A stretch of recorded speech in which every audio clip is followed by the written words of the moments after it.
You got your mama's sunshine, you got your daddy's rain. You're like a piece of heaven in a hurricane. Welcome back this week. I am with Pastor Tom Touchstone. I am with Pastor Ron Vietti. I am with almost Pastor Vince Sincera. He's working. He's working on it. Working on We're it. just gonna say it. No, it's It's just Vince. We're good. it's just Vince, and I'm just Josh. And I'm Tom. And he's just Tom. And I tell people to call me whatever they want to call me. And they do. Don't you have a really long name? Ronaldo Luigi Pasquale Romani Vietti. There you go. So if you can remember that, then you're good. Anyway, Put that on a hat. yeah. Or on a jersey. Careful, someone might do that. Yeah. Well, hey, welcome to this week's podcast. We're excited. Today, we're going to be talking about when to quit and when to stick with it, when to endure and persevere. Because I don't know about you guys, but I have been in a position before where I've known that a season was over. Mm-hmm. I've known that a pursuit of something wasn't going anywhere. And through prayer, reflection, sometimes just frustration, if I'm honest, you have to let it go for something bigger and better. But at the same time, we are constantly preaching and talking about perseverance. We're constantly talking about sticking with it. And I think that there's some core things that we have to do that with. And I think there's a difference between the word perseverance and endurance. Some people just endure, which means you just hold on, and you stick in there or stay in there. But persevere means you actually keep going forward during whatever's going on. But, every morning on my way here or my way to a lot of places, I go through an area that's very populated with homeless people. And today, thinking about this podcast, I thought there is an illustration of a group of people that have given up. They've given up. And the population is growing. People just giving up, saying, I can't make it anymore. I'm out. I'm going to just exist on the streets. And I thought of something while I was looking at them today. And it was a prayer that I prayed, and I want to pass on to you guys. It's 9 words. And I said to God, God, give us a passion for the lost. Please. I was moved by it years ago, and I like to play this video every once in a while. And it was by William Booth, the guy that started the Salvation Army.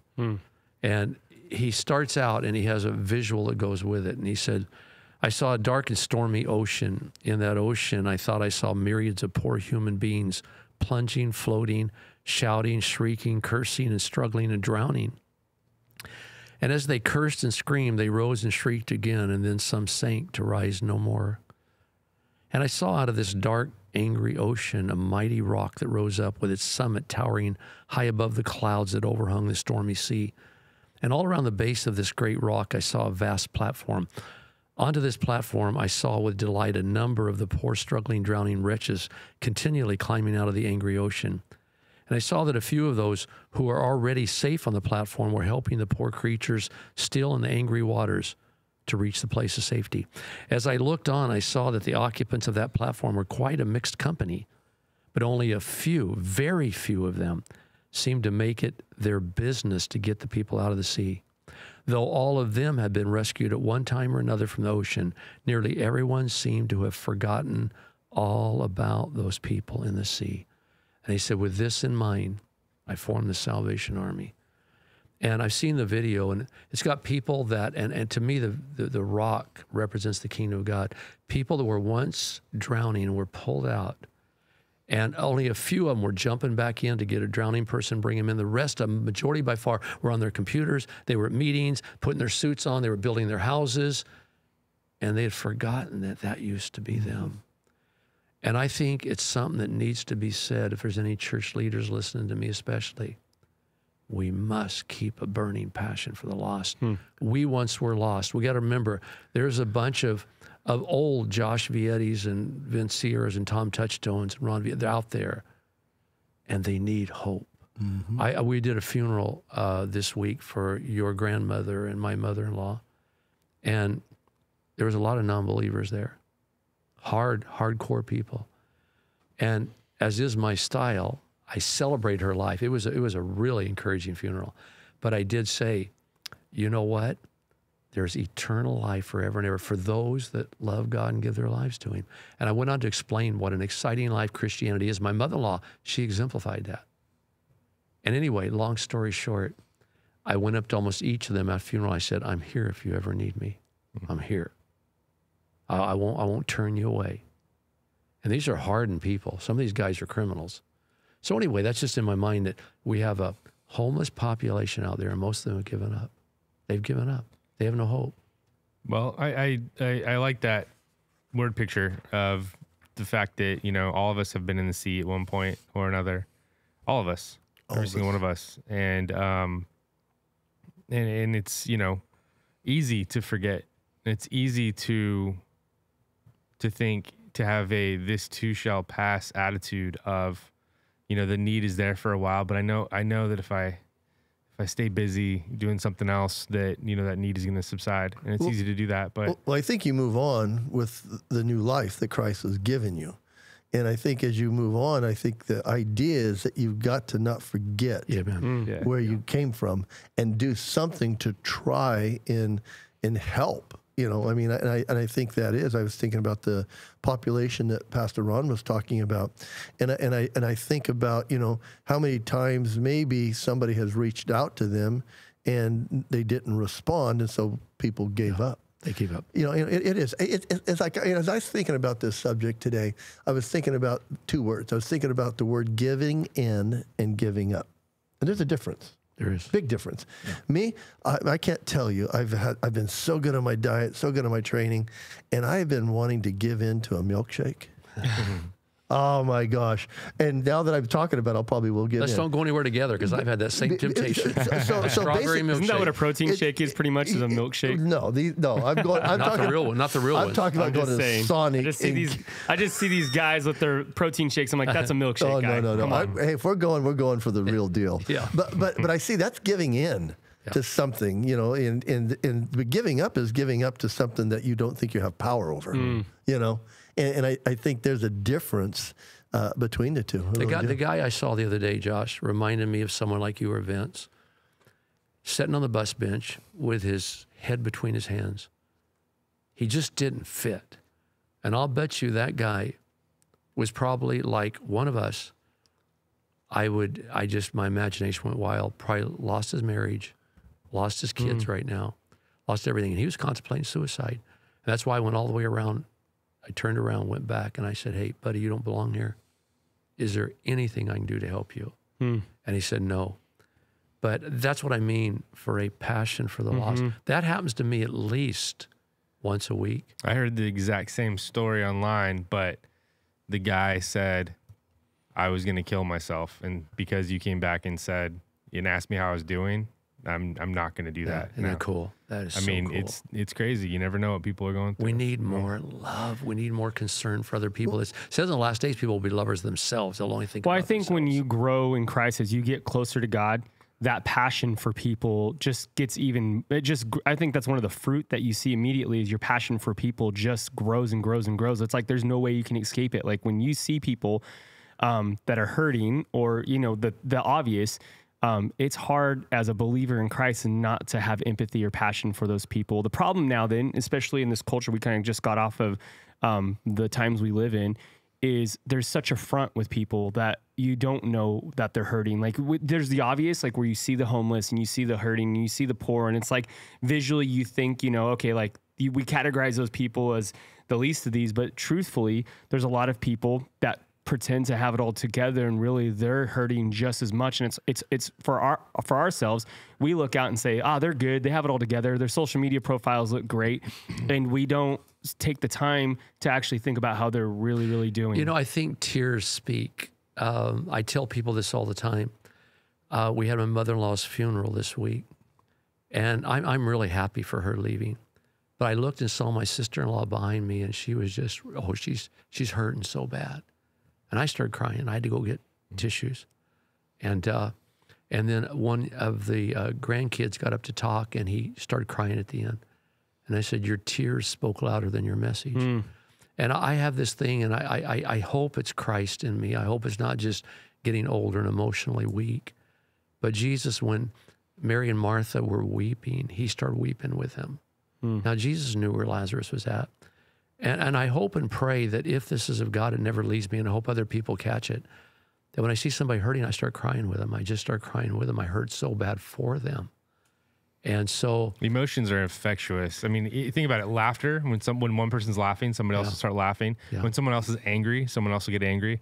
It's the same with sadness. You know, if somebody's sad, then you feel it. That's what makes us different than the animals. You know, the human beings, we have a sense. We have a sixth sense about us where I can feel what you're feeling. Yeah. And some people, that's a little bit, less in their lives, but for some people, it's very, very, very strong. Have you ever seen somebody that's really sensitive that, like, every time someone cries, they cry, and every time they watch a movie, but we all have that in us. And I think that when we live our lives with Jesus, we start to feel his. Yeah. I'm hoping empathies with Christ for will sure. move us. As shepherds, I think shepherds will hold on their anointing. And I'm not so sure those people out there that blindly say they want to go in the ministry really go in the ministry. Because if you're a true shepherd, you will cry easily, I think. I think if you're a true shepherd, you will hurt easily. You'll go to bed thinking about the little girl you saw walking down the street. How many times have I been in a situation where I said, God, please bring them back. I missed my chance to minister to them, and I know you love them. Please bring them back. I remember one time by the church there, I saw a family walking down the road. And they had little kids, and they were homeless, and something about the little girl reminded me of my granddaughter. And anyway, I wanted to minister to him, didn't see him, and I said, God, beg you to bring him back. And he did. He brought him back. We were able to minister to them.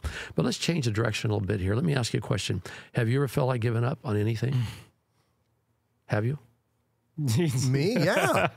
Well, and I do think that's something, because giving up is saying I can't do it anymore. I mean, I remember when I was leaving bodybuilding, it wasn't that I wasn't still effective. I mean, I just knew with the young group of guys coming up that I couldn't present my physique on stage that was going to be of the quality that they were. So I was giving in, not giving up. I was giving in to the new young guys, the lions that were coming up. But I never gave up on bodybuilding, which is lifting weights. Pastor, you and I are still bodybuilding because we're still working on our body. So I never gave up on it. But if I twist that thought up, I did. And of course, people look at it and say, well, did you not achieve what you wanted to? And I think everybody doesn't achieve everything you want to. But if you leave something at a point where you're like, you know what? This is a season, like you said, Josh, and I'm done with it. Yep. And then the opportunity to start another season comes. And so I think if people realize that these seasons will come and they will go, it does put a different perspective on giving up. Giving up on something. I remember, like it was yesterday, I had a Bible study this morning with a bunch of meatheads, workout guys. And so I was talking about my... Yeah, explain that meatheads, please. Well, they are. They're all, we were in a gym doing a Bible study, so that will just set the stage. So I remember when I was searching for Christ, I wasn't giving up on life. I just knew there was something out there that I wasn't getting. And I said I didn't know how to find it, and I was successful. I was making money. There wasn't any part of my life that said, oh, he's hurting, like you said, Vince. And then I remember I need to go to church. And I remember going to 2 churches, and it wasn't there. But I remember coming to Valley Bible Fellowship the first time. And I remember Pastor Ron saying the very words, I blew it this week, which is a negative connotation. And if you give me 55 minutes, I'll help you not blow it. And I'm like, I'm in on that one. So, I wasn't giving up on life, but I was ready to buy in with something new. Can you have anything successful in life, really? Successful marriage, successful physique, a successful healthy life, successful Christian life, successful ministry, career. Can you have anything like that without knowing the reality that at some point in the process, you're going to want to give up many times. And it's going to be hard. You're going to want to give up. Well, and can't we say if it's hard, it's worth it? Yeah. Well, it's funny, the thing that I just come to myself, like this process, I think about the things that I love all the time. Like, I like going to Israel. I love going to Israel, I would even say. But along with going to Israel comes with, I also hate going to Israel because it's the flight, it's the weird hours, it's your body adjusting. So it's like this thing that I absolutely love doing. I also don't want to go back. I love going to Mulahey. because we were ministering to the people, but then I got stung by the bee, and then I got a shot in the bum from a painter, and and so there's this love-hate relationship. I remember too, I was thinking about things. You get into this time, it's football season for high school. I remember doing football season. We used to have to go out to 2-a-days in the 100-degree weather of Bakersfield, and thinking, I love playing football, but I also hate this part of it. So I think when you're doing something, there's like this love-hate relationship that goes along, like you just said, with the thing that you love. You also, at some point, there's just this part of it that you also hate, but you have to endure through that thing in order to get to the good stuff. You can't have anything of excellence. You'll never have anything. And hate might be a strong word. Anything of excellence. If you've not had several periods of wanting to give up, in my mind, you're going to, because having an excellent marriage, excellent physique, excellent anything, it's going to be so hard at times. You're going to want to give up. And it leads me to another question: what are some of the things that make you want to give up in life? What are some of the things that make you want to give up on your career, your marriage? I'll start it off. When you're criticized unfairly. Yeah. I've wanted to give up ministry several times, but I go, that criticism is unfair. I didn't sign up for this, right. God. And Pastor, where does the criticism come from, really? From people that aren't willing to do it. It's like armchair quarterback, right? Yeah. On Monday morning, everybody's got the figured it out, Yes. but they weren't playing dog-tired. They weren't playing with a hurt calf. But as you're in the pulpit doing it, it's so easy to hear words and say, I don't believe that. But that, don't think people realize that does affect. Well, you have a bullseye on you. Yeah. And what's hard when you are graced out to the point to where you're able to reach thousands and thousands of people, people can say things about you and criticize you, and you never get a chance to defend yourself. Never. There's always two sides to a story. And I think that probably criticism, unfair criticism especially, has been something that's made me want to give up and quit ministry over and over again, until I came to a place where I realized it's part of the process. Without it, you're never going to be successful. Right. It's going to happen. It's part of it. So Francis Chan said something a long time ago, and this stuck with me. He said that people are always asking him, where do you want to be? Where do you see yourself in the future? Where do you want to, do you want to live? Where do you want to live? What kind of career do you want? All sort of thing. And he responded and he said that it's not about where I want to be, but it's about who I want to be. Mm-hmm. And I think that I have a lot of strong goals about who I want to be, but not so many strong goals about where I want to be. I know there are some things that I have in my life that I want to accomplish. There are some life goals that I do have, but at the same time, I just want to be better. I want to do better. I want to be better and grow.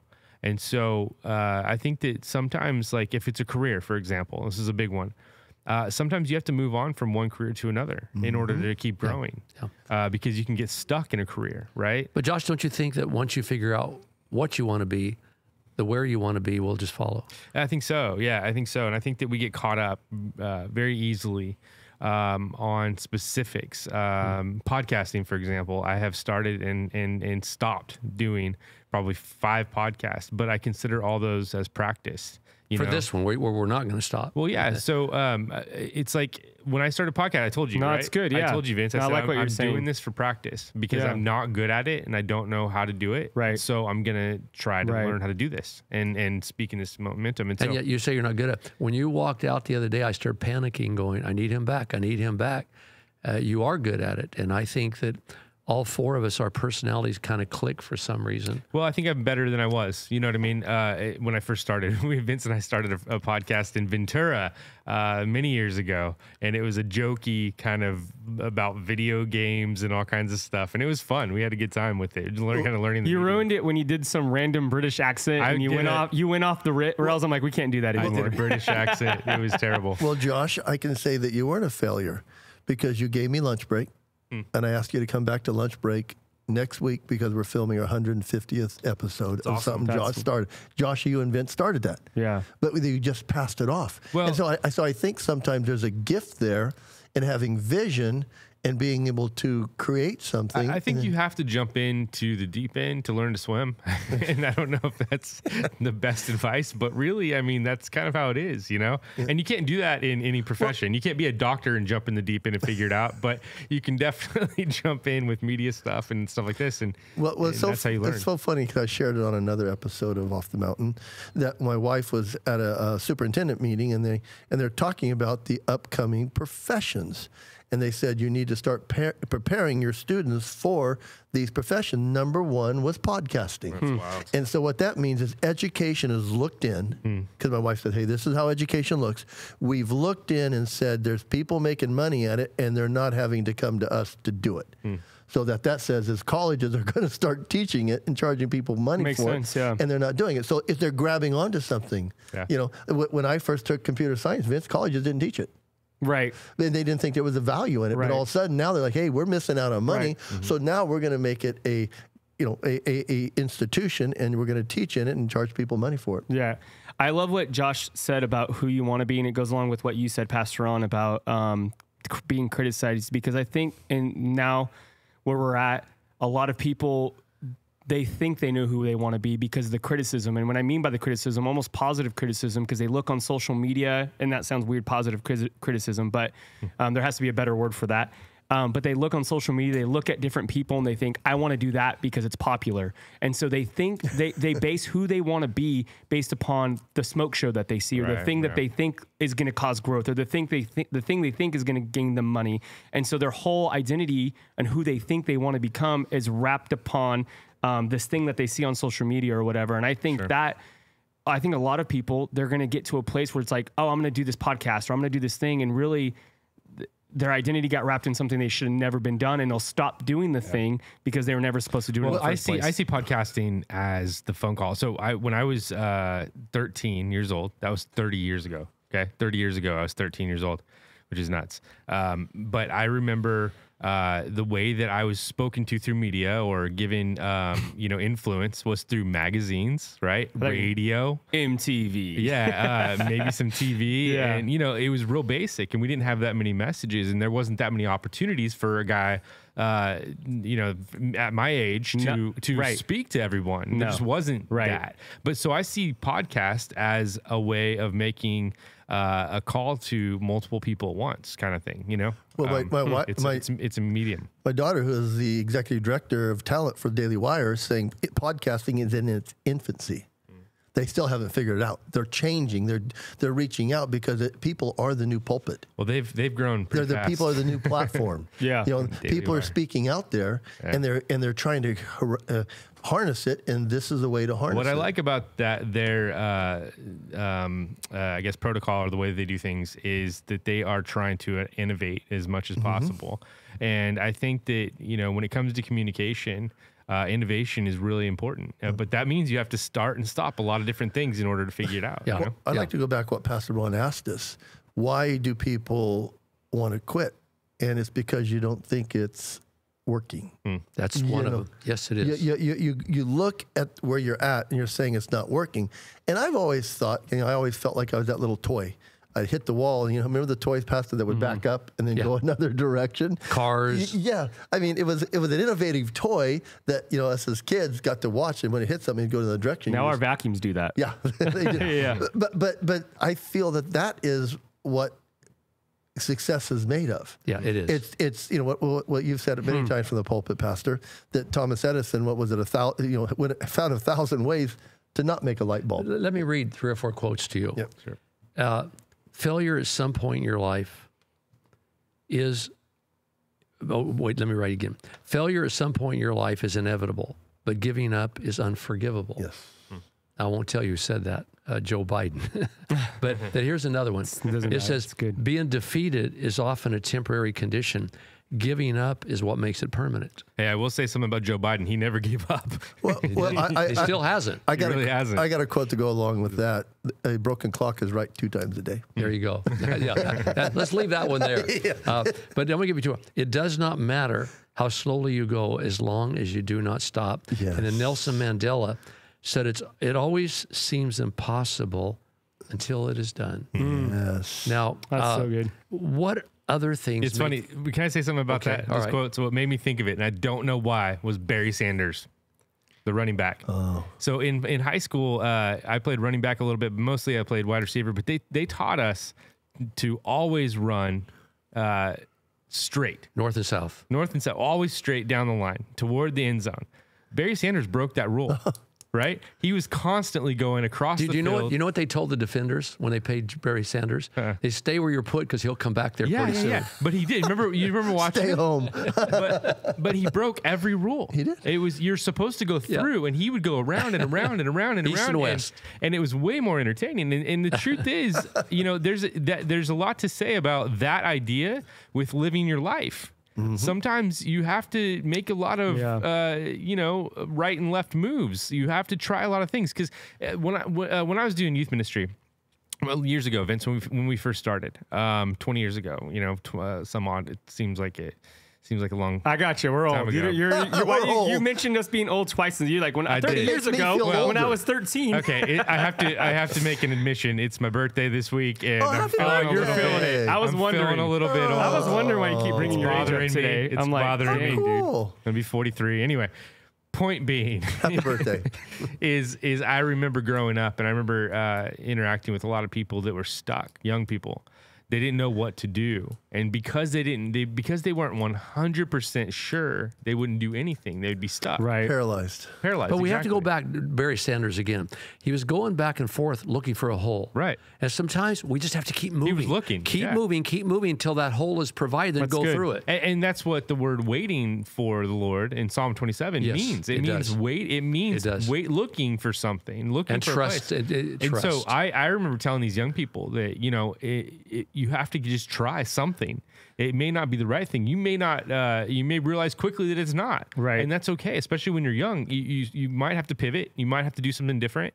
And that's the way you'll make it. You can't steer. What they say, you can't steer a bus if it's not moving. And that's good. That's good because I think there's conflicting advice when we grew up. It's like pick one thing and do it for the rest of your life. be great at it. Just like do that Right. one thing. And so I remember coming out. It's like, okay, I got to do one. I got to pick the one thing I'm going to do for the rest of my life.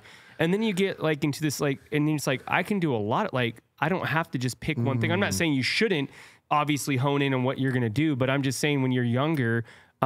I think that having that idea of pivoting and saying what is working, what isn't going to work is such a freeing thing because I think people get into a thing like, I guess this is what I'm going to do the rest of my life. It's like, no, you can actually move on. Like you can People find get something stuck else. in ruts, Vince.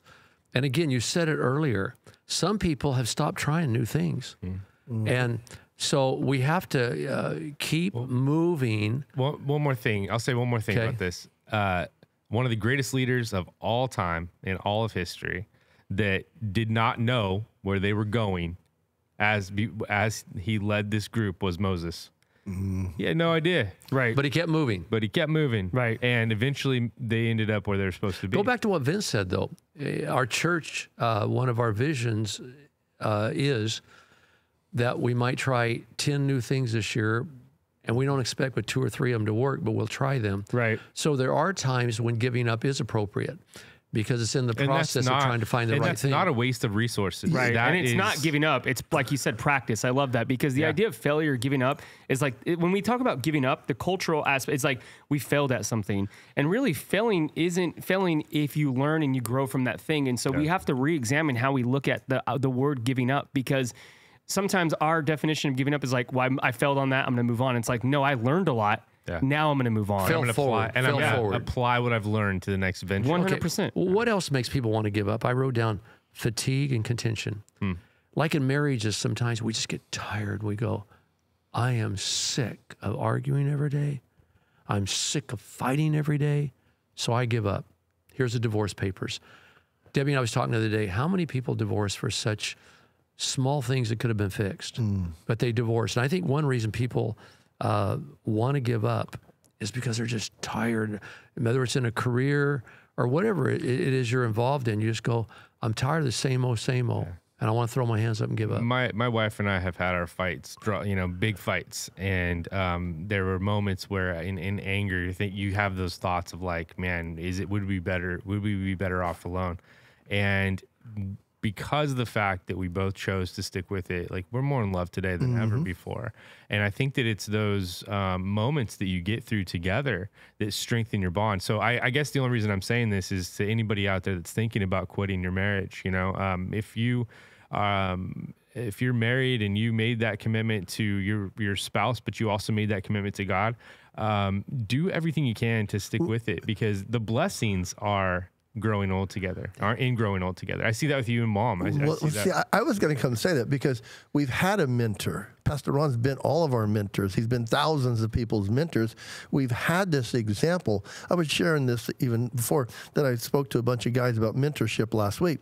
And I says, even if you're not spiritual, you need people in your life. If you're married, you need a marriage that has more rubber on the road than you've had. If you want to be in fitness, you need somebody who may look like they've got there before you. Pastor has been there, and he says, don't give up.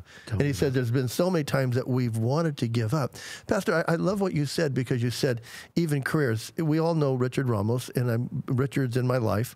And Richard came, and he has stepped down from a very successful Latino Coalition and Parents on a Mission. But he stepped down because what he had set up is going fine.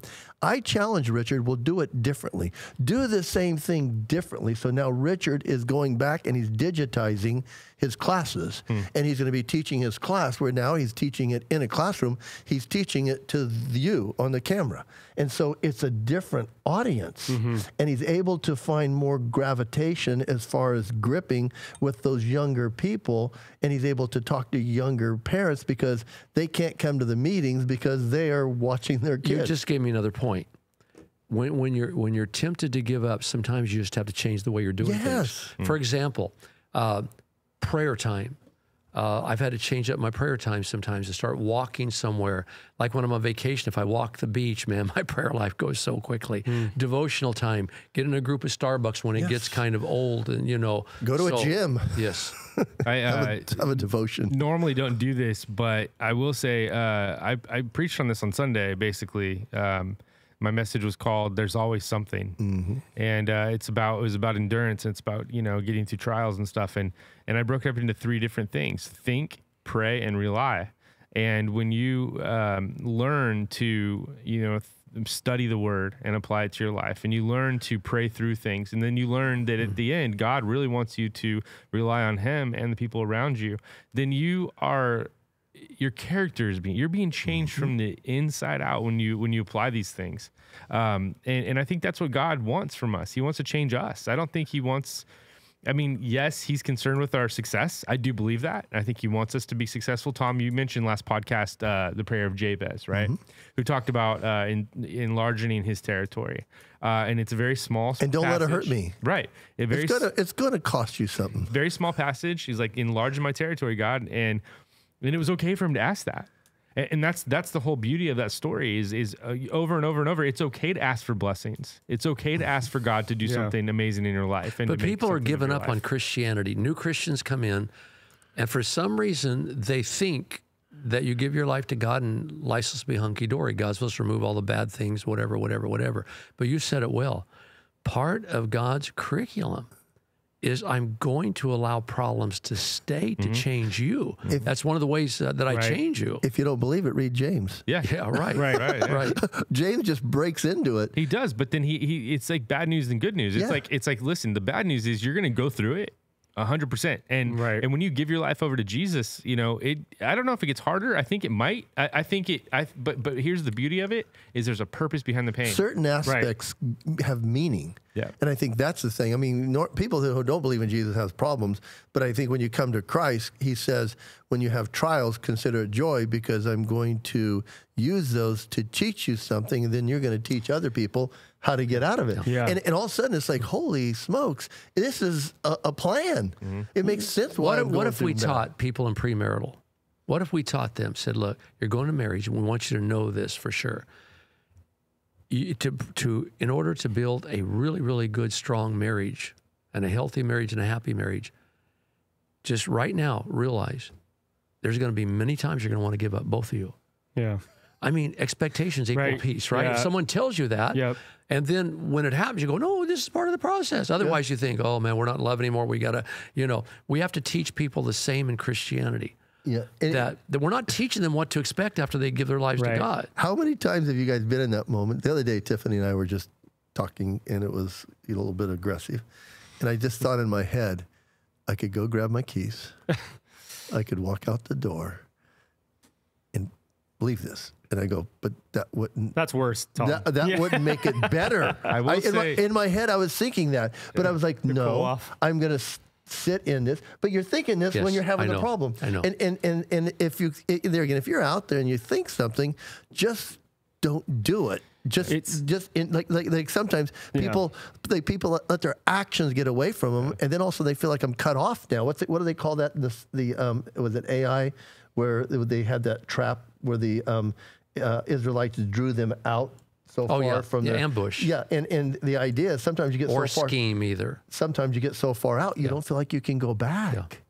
I think, and just perspective too, it was fun. I got to hang out with Pastor Ron and Debbie this past week. I was doing some work for them, and they started arguing about paint in front of me. It was like I was like their kid. They're just like, "What color paint?" And they're like, "This," and then they got me in on it. They're like, "What do you think?" I'm like, "Oh, don't drag me into this See, thing." you understand my pain. And, You had to choose one. Yeah. I literally said, "Don't drag me into this," but it was such good perspective because I said to them, I said, Hannah and I fight about this, and it wasn't a fight, by the way. It was like it was a debate. but they were having a healthy debate about paint, and I was just like, Hannah and I do the same exact thing. I was like, it was so good to see the perspective because it was just so little and it was fun, and I was just like, oh, this is great because my expectation was like, this isn't ruined. This isn't a deal breaker. Let me give you the backdrop. The backdrop was this.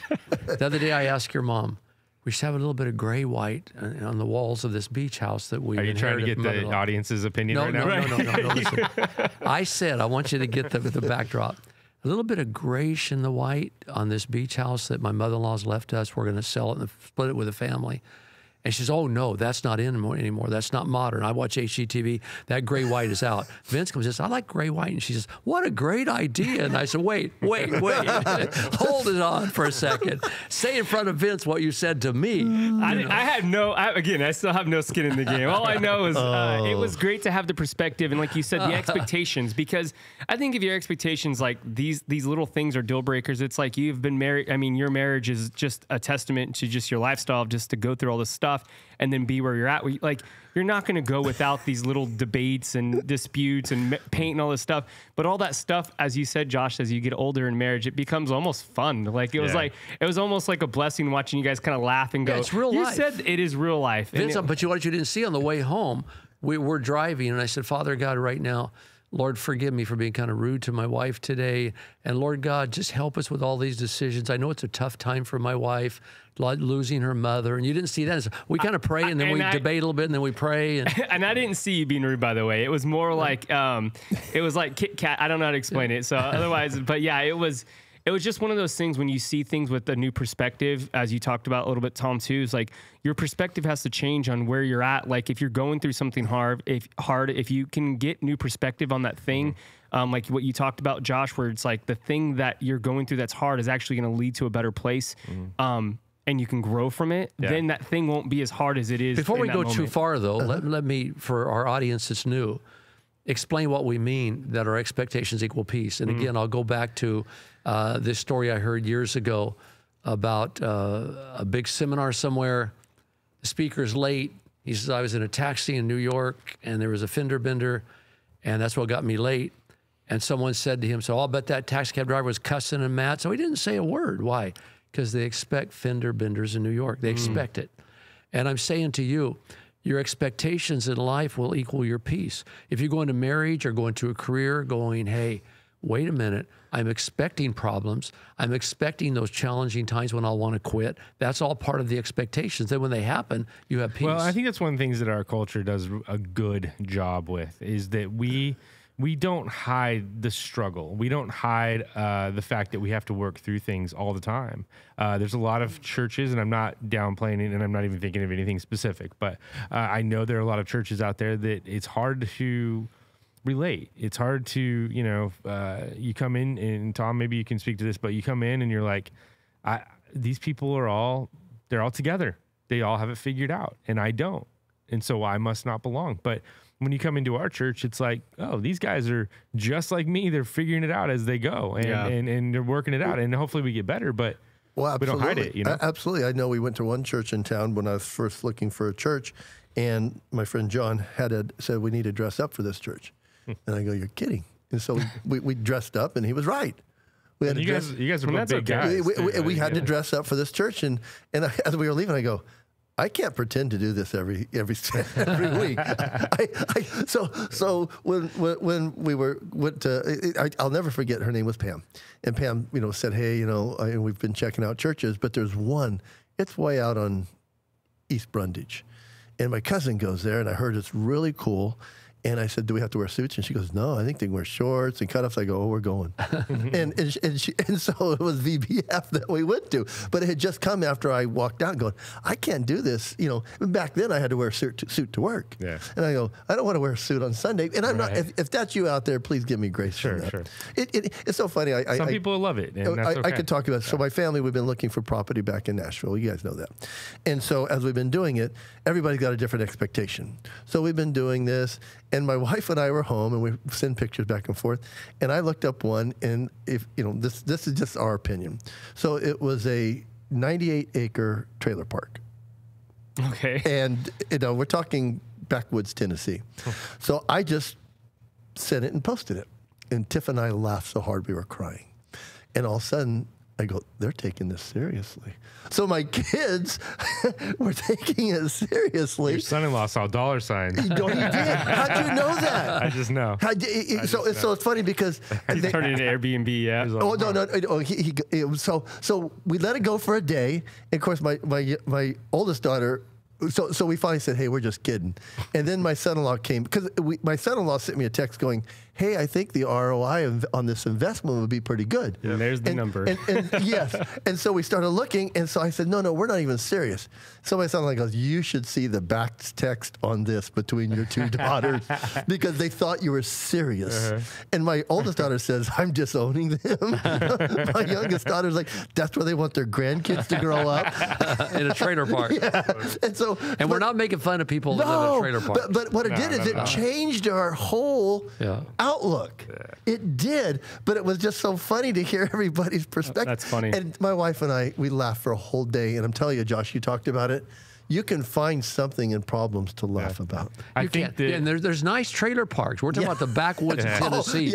Okay, so no offense. I think that your son-in-law, I don't know him personally, but I know you from you speaking about him. I think a little bit like you. Well, the minute you said it, I go, how'd you know? I'm thinking trailer park. That's rent. That time. Oh, it's funny because I was thinking about the 98 acres in the backwoods hunting. I was just like, I was thinking this sounds like a dream come true right now. Yeah. Well, it's funny because opportunities where one man sees a trailer park, another man sees. I saw treasure. Paradise. Yeah, paradise. I agree. But it gave us a perspective to come back onto. That's good. And I still didn't get to see the back texts that my son-in-law. People that are watching us, they see us sometimes on our phone. We're usually looking up verses. Oh, we're looking up verses. But I'm not looking up verses. They're trying to get me a TV in Vegas. Oh, you're actually texting. Okay. For sports. So football season about that's to start. Important. That's okay. Oh my gosh. I was listening to and they're going to force me to buy NFL Network.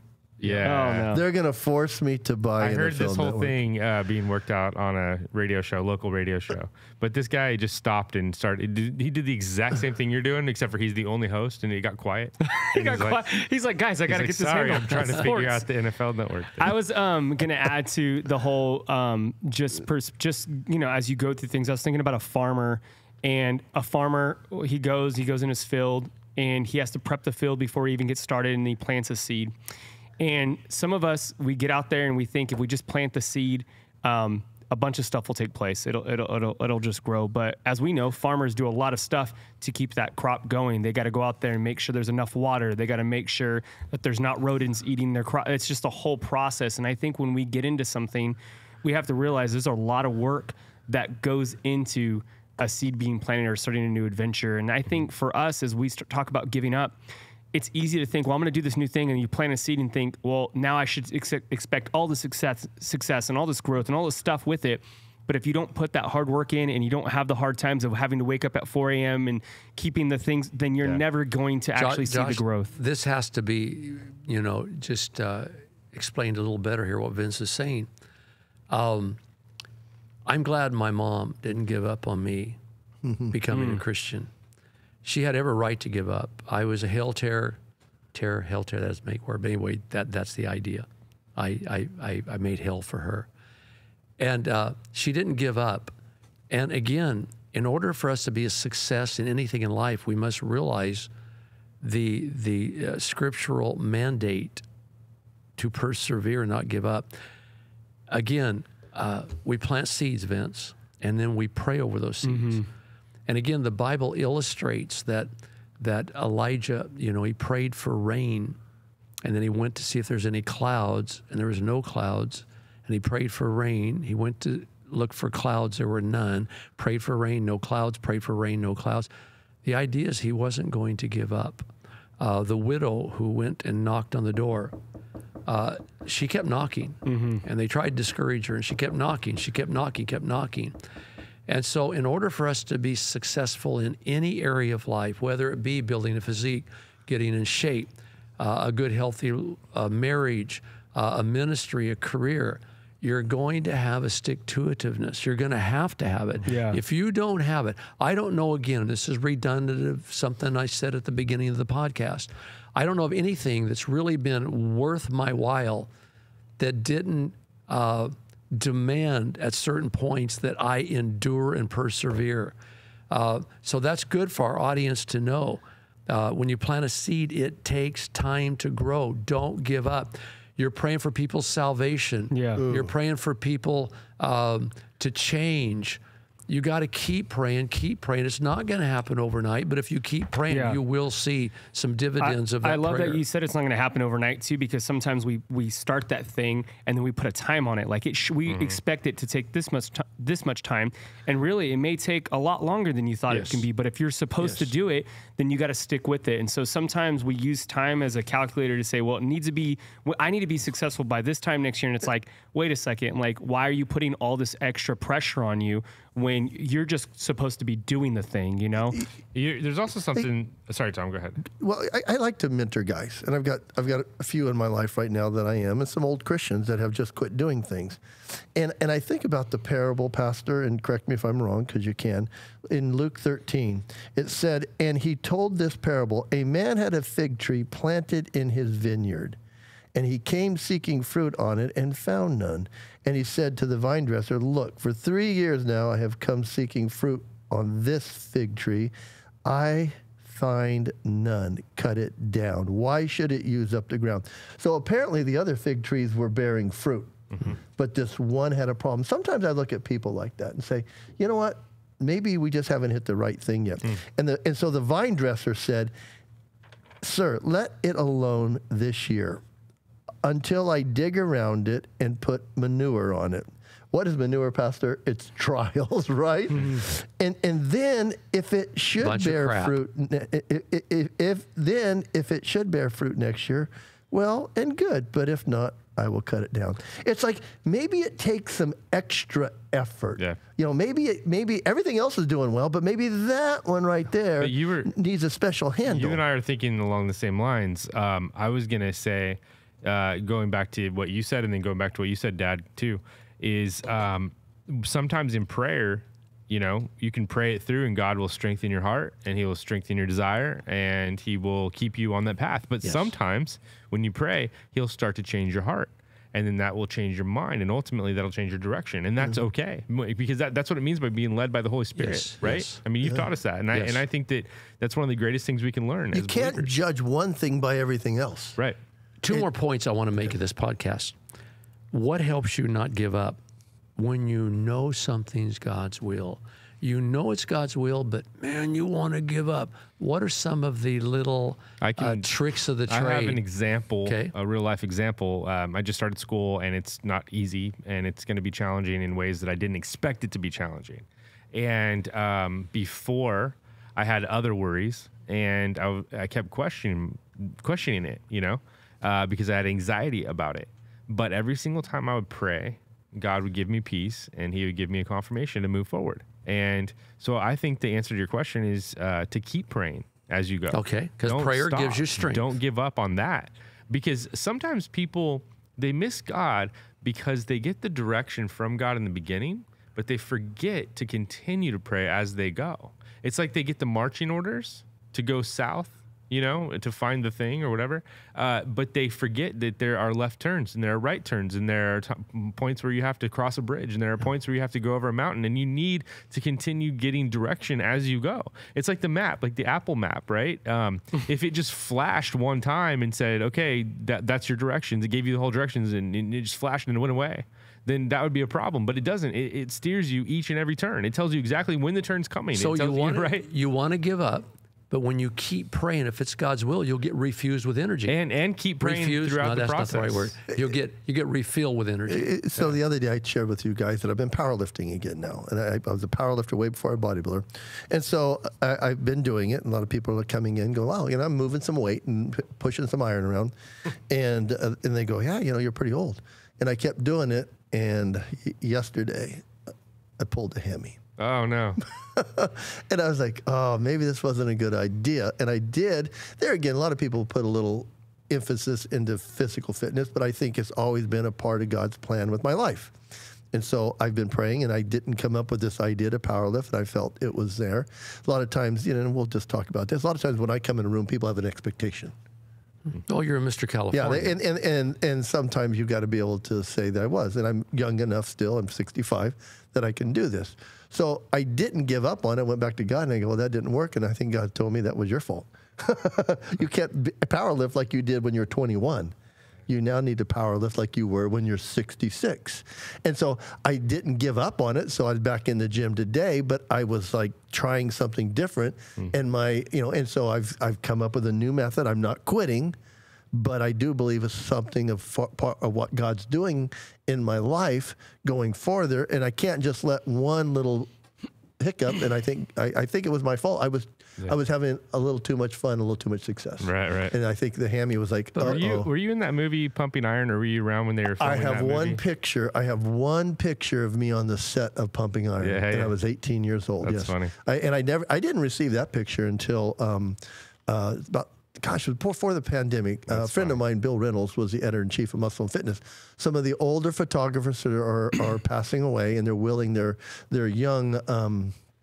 They're willing their libraries to the magazines. Oh, Muscle and nice. Fitness is a big one. That's cool. And so he always looks out for pictures for me. That's cool. And he said, Tom, because I think I have one. And it was a guy who was one of the still photographers on Pumping Iron. When I came into Pumping Iron in 76, they were just filming it because it didn't get released till 77, 78. Yeah. And so he goes, I think I found you in Gold's Gym. That's wild. And it was me. And they weren't shooting me. Yeah. Right. It was a far away shot. I want to stay on course, guys, because I really, it means a lot to me to give our audience something to hang their hat on, to give them something. That means quit talking about bodybuilding. No, that's all right. And I do want to go back, and I do want to circle back to Josh's prayer thing too. So I'm with you. I'm tracking where you're at. Can I stay where I'm at for a moment? I asked the question, what helps you not give up when you know something's God's will? Josh said prayer, because prayer just gives you new strength. When it's God's will, you go to prayer and it's like you get recharged. But another thing is, I have found out one of the little tricks of the trade is when I feel like giving up and I know something's God's will, sometimes I just take a break. Get away for a few days. Go hunting. Go sit on a mountain. You know, Vince, I came to the conclusion that I used to go hunting. I loved hunting. I haven't been hunting much lately. But it's not the hunting that I loved. It was sitting out on a rock crop there, looking over the valley, eating a ham sandwich early in the morning with the crisp, clear air blowing in my face. Sometimes just getting away refocuses you. And you come back and go, now I'm ready to stick in there. I'm with you 100%. And I think that's, you work really, really hard. And some days we were talking about just having that simple rest refocuses you, because when you're tired, you can't make good decisions. And when you're tired, you're not thinking correct. Do you agree with that? Right. When you're just overwhelmed, we kind of talked about this on the last podcast, it's like all your thinking and all your stuff just goes out of whack. And it's like you're not focused in. So I agree with you. Having the bicycle ride or having that moment of hunting gives you enough rest so that you can focus on what's important. I have a great illustration. An older pastor who's much older than me, he pioneered a lot of young pastors in the ministry. And one day with this real attractive young couple that looked like they had success printed on their forehead, They said, we're quitting the ministry. We're through. We're finished. We're done. Give somebody else this church. He didn't say a word. He says, can you take the day off today? He went over, picked him up. So I'm taking you shopping. Here's $250 a piece. Let's go buy some stuff. Let's go out and eat dinner. He didn't say a word. And all day long they shopped and they bought stuff and they had fun and they joked around. At the end of the day, they said, we're ready to go back to the ministry. We're okay. They just needed that break. They needed to get away from the pressure. Now, I'm talking about things that we know is God's will, which leads me to another question. Well, Pastor, can I just jump in there? Because I think Sure. it leads something that you do with the off-the-mountain wilderness retreats. How many times do you see those pastors come in? All the time. That way. And all you've done is spent time with them. Vince does a great job preparing food for them. They come up and they go, we got to relax. And it was cool that Adam Magana told me, I'm ready to tackle ministry now. He wrote me and says, my life has been changed. Yes. And all we do is get them away from everything and encourage them. But isn't that make you feel good? I mean, and you think about the voice that he has into other people's lives. Oh gosh! And it just got extended by you taking him away. Vince being hospitality, Josh coming in and adding, and that to me is success. But by the way, again, if you have a pastor out there that's kind of, he's tired and he needs a break, we have off the wilderness pastors retreats and leader retreats. And we would be open to bringing them out with us. But that leads me to my other point, and that is this. Can giving up ever be a good thing? What do you think? I think letting go. Letting go is a good word. Like you say, turning the page, starting a new chapter, ending the season, starting a new season.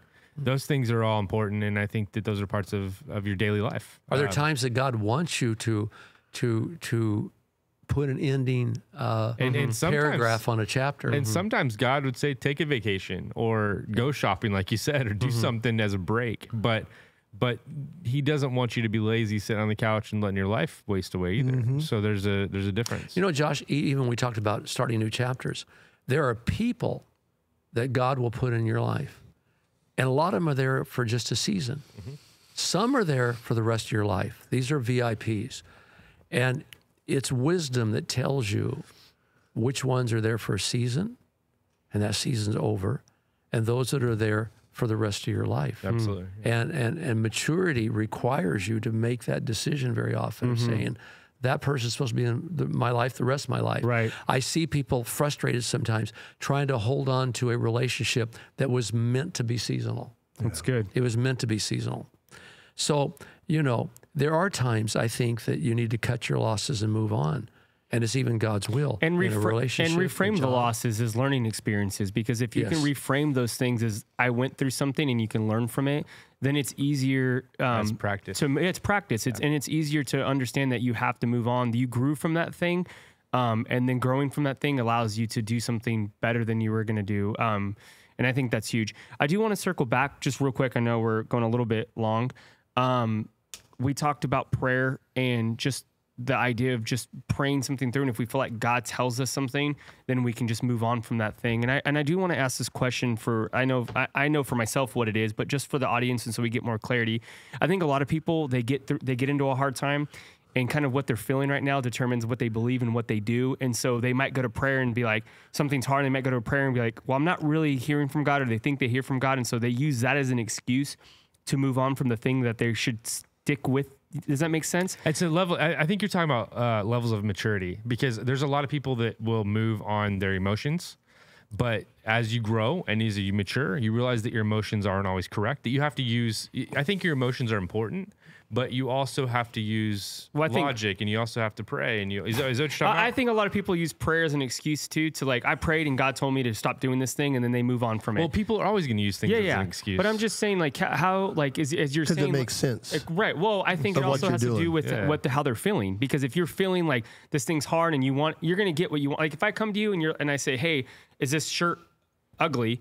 And you say, no. I'm like, okay, great. But it's like, if you said yes, and I'm like, oh, Tom, what do you think? Is this shirt ugly? And he says, yeah. And I say, and he tells me, no. Okay, good. It's not ugly. Like, we're gonna seek the answer we're looking for. You want to talk about confirmation bias? Well, I'm just saying, just like you want to be affirmed in the thing that self-fulfilling prophecies. You want to be affirmed in the thing that you actually feel like you want to do. Does that make sense? So you'll find the affirmation that you need in order to move forward. And I think that's a dangerous place, because when life gets hard, like we were talking about divorce a second ago, your life might be hard with your spouse right now. And you might go to somebody and say, hey, do you think I should get divorced? That person, no. Do you think no? And then you finally get the yes, and you're like, that's what I was looking for. And then you move forward in that. I think what you're talking about, and this could be a whole different podcast altogether, is what do you do when you don't want to do what you know you need to do? Or what if you're just wrong?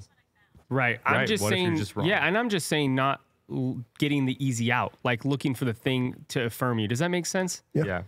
Well, go back to what Josh said, how prayer strengthens you.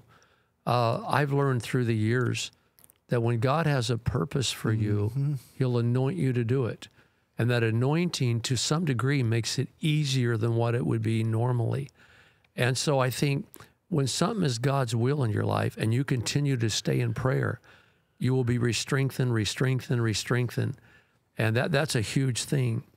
But I do think there are times when some things are supposed to be seasonal, and God will say it's time to cut your losses and move on. It's also important to talk about obedience too. I think that sometimes God would have us do things that we just don't want to do.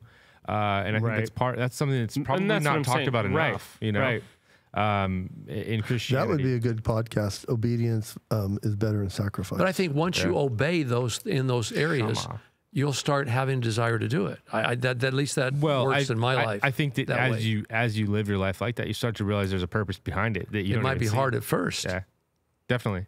You have to obey at first. Then once you start obeying, you say, "Hey, God's anointing's on me now," and it makes it somewhat easier. That would be a great topic to talk about in the future, because there's a lot of kids that are learning.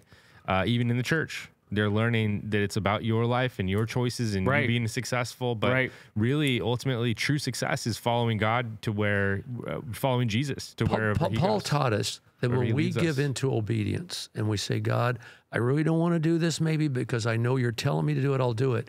He seems to indicate in Scripture that when you start giving yourself to that thing, you will want to give yourself to that thing more and more. Yeah. And He gives the very opposite thing in that same passage. He says, in the same way, if you give yourself to the things of the flesh, the more you do them, the more you'll want to continue giving your things. And I think he took it. I think Paul took it even further, because he took it beyond obedience. Right? There were moments where he was like, "I'm going to do that thing that's dangerous, that's going to leave me shipwrecked. I'm going to do that, even though God didn't tell me to do it, because I'm loving this pain. I'm loving the fact that I can have this adventure with God." Right? And so it is a whole completely different mindset. I think again, I'm kind of in the middle of my notes, and so every week we just kind of decide what are we going to come back to next week. We won't say exactly what we're going to do. No, not anymore. Not anymore. We've learned a lesson. But I'm just saying that there are times that maybe you need to cut your losses and move on. That's good. In relationships, not marriages. Now that's a different topic. Right. In jobs, in careers, in friendships, there are times where you go, you know what? I think this friendship was for a season, and I need to give up. Again, it's a sad thing to see people come into my counseling office when I do counsel and share their struggle with me. And right away I see they're trying to hang on to a relationship that is no longer theirs. God's already given them every signpost that this relationship is not good anymore. And they're trying to hang on to it, and it's causing frustration. When in some of those cases, I tell the people, pray about cutting your losses and moving on. And so anyway, we go a long ways on each of these topics. That's really good. But I think maybe we need to sign off and come back next week. Yep, definitely. And if you guys have any suggestions too, send them to us. Let us know. And thank you for, we got a really encouraging email. I don't remember the gentleman's name, but all that feedback means so much to us, you know. Yeah. We love it. And again, you can get me at Pastor Ron at vbf.org. As Pastor Ron is V in Victor, B as in boy, F as in Frank.org. We would like to hear from you. And so with that, we'll see you next week. That sounds good. You guys have a great week. Love you guys. Bye-bye.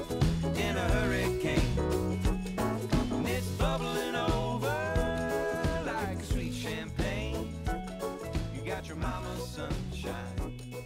You got your daddy's rain. You got your mama's sunshine. You got your daddy's rain.